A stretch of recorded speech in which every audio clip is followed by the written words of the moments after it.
их сургуулийг Монголын эдийн засаг нийгмийн үндэсний боловсон хүчнийг бэлтгэдэг Эрдмийн урхай гэж зүй ёсоор нэрлэдэг. Тус сургуулийг төгссөн олон 10 хүн Монгол улсын хөгжлийн салбарт үр бүтээлтэй ажиллаж байгаагийн нэг нь Монгол улсын гадаад харилцааны сайд Зандан Шатар юм. Тэмч учраас тус сургууль түүнд хүндэт профессор цолыг олголоо.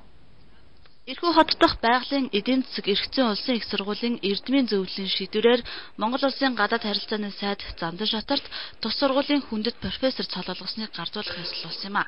Зандан Шатар сайд энэ сургуулийг Ирхүүгийн улс ардын аж ахуйн дээд сургууль нэртэй байхад нь 20 жилийн өмнө эдийн засагч мэргэжлэр төгссөн юм а.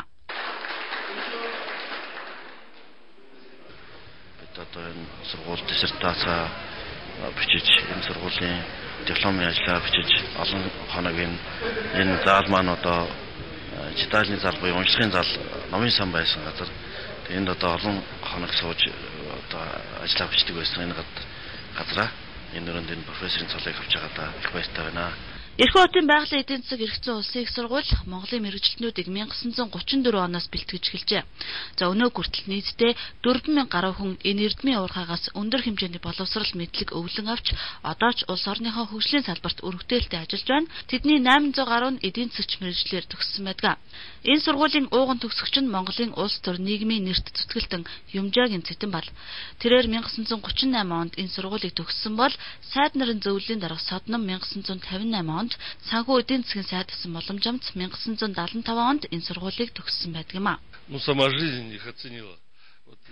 Манай сургуулийг төгсөгч гадны оюутнуудаас улс орондоо хамгийн их амжилт үзүүлж байгаа нь монголчууд байдаг учраас бид тэднэрээ их бахархдаг юм а. Ирхүү хотын байгалийн эдийн засаг эрхцэн улсын их сургуулийг төгссөн монголчуудаас 8 сангийн сайд төлсөн байдаг.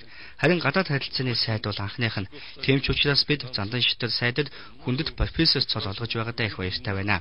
Энэ бол хоёр орны боловсролын салбарт тавьж байгаа гүр улам бат бэх өргөн байхын нэг илэрхийлэл гэж бид үзэж байна. Одоо Ирхүү хотын байгалийн эдийн засаг эрхцэн улсын их сургуульд Монголын 80 гаруй оюутан суралцж байна.